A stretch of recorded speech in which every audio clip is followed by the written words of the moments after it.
আজকে আবার হঠাৎ করে ওর সাথে ভিডিও করতে চলে গেছিলাম সিটি সেন্টারে গিয়ে কোন রেস্টুরেন্টে যাব বুঝতে পারছিলাম না। তারপর মনে পড়লো আগের দিন একটা রেস্টুরেন্টে গেছিলাম না, তার পাশেই একটা ভালো রেস্টুরেন্ট ছিল অনন্যা নামে। আমরা সেদিন আর সন্ধেবেলা ভিডিও করতে যাইনি, কারণ ওর সন্ধেবেলায় ডিউটি ছিল, তাই আমরা দুপুরেই চলে গেছিলাম। আমরা রেডি হয়ে বেরোনোর সময় মা বলল বাবার দোকান থেকে কিছু জিনিসপত্র এনে দিতে, তাই মা বলল যে ওপর থেকে বালতি নামিয়ে দিচ্ছি আর ওপরে আসতে হবে না। সেই জন্য আমি দোকানে জিনিসপত্র আনতে গিয়ে দেখি মিন্টু বাবার সাথে মালিক হয়ে দোকানদারি সামলাচ্ছে। বাবার টুলের ওপর বসে বাবা যে হিসাব নিকাশ করছিল সেগুলো মন দিয়ে দেখছে। আর এদিকে আমি মিন্টু মিন্টু করে দুবার ডেকেছিলাম, ওর সেদিকে ধ্যান নেই। অনেক পরে ওর মনে পড়লো যে আমাকে ডাকছে, তারপর তাকিয়ে ম্যাও ম্যাও করে সাড়া দিয়ে দিল। এরপর আমরা মাকে দোকানের জিনিসপত্র দিয়ে বেরিয়ে গেছিলাম।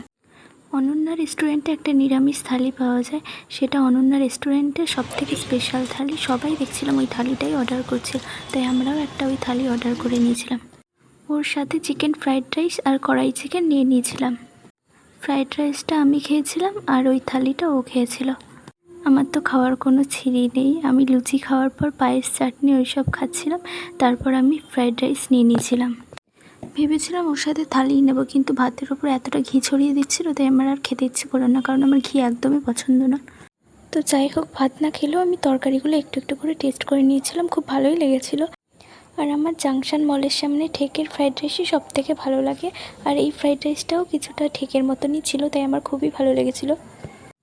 আর কড়াই চিকেনটাও ভালো ছিল খেতে। ও যেহেতু ভিডিও করছিল তাই ওর আগে খাওয়া হয়ে গেছিলো, তাই ও আমার ক্যামেরাটা ধরে দিচ্ছিল। তো যাই হোক, আমরা তাড়াতাড়ি করে খাওয়া দাওয়া সেরেছিলাম, কারণ বাইরে খুব মেঘ করেছিল। আর আগেই বললাম ওর সন্ধ্যেবেলায় ডিউটি ছিল, সেই জন্যই আমরা তাড়াতাড়ি খাওয়া দাওয়া করে বাড়ি ফিরে গেছিলাম। আর এই রেস্টুরেন্টে খুবই ভিড় হয়েছিল, যেহেতু এটা কোর্টের সামনে, তাই সব উকিলগুলো এখানেই খাওয়া দাওয়া করে। আমরা বাড়ি ফেরার পর মিন্টু আমাদের দেখে তাড়াতাড়ি করে, না হলেও সারা ঘর দিয়ে দৌড়াদৌড়ি করবে।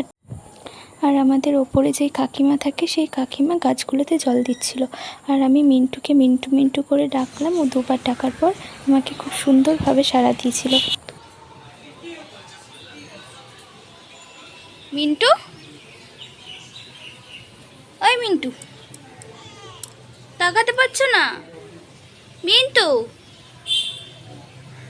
চলো চলো চলো নিচে, চলো চলো চলো নিচে চলো, আচ্ছা আচ্ছা। মিন্টু যেহেতু শরীর ভালো ছিল না, ওই জন্য ও উঠছিল না, কারণ ও আগের দিন একটা হুলোর সাথে মারামারি করেছিল, সেই জন্য ক্লান্ত হয়ে শুয়ে আছে। আর ও হুলো বিড়াল হলেও খুবই শান্ত। তো যাই হোক, ভিডিওটি এখানেই শেষ করছি। যদি ভিডিওটি ভালো লাগে অবশ্যই একটি লাইক করে দেবেন, এবং সবাই ভালো থাকবেন, সুস্থ থাকবেন।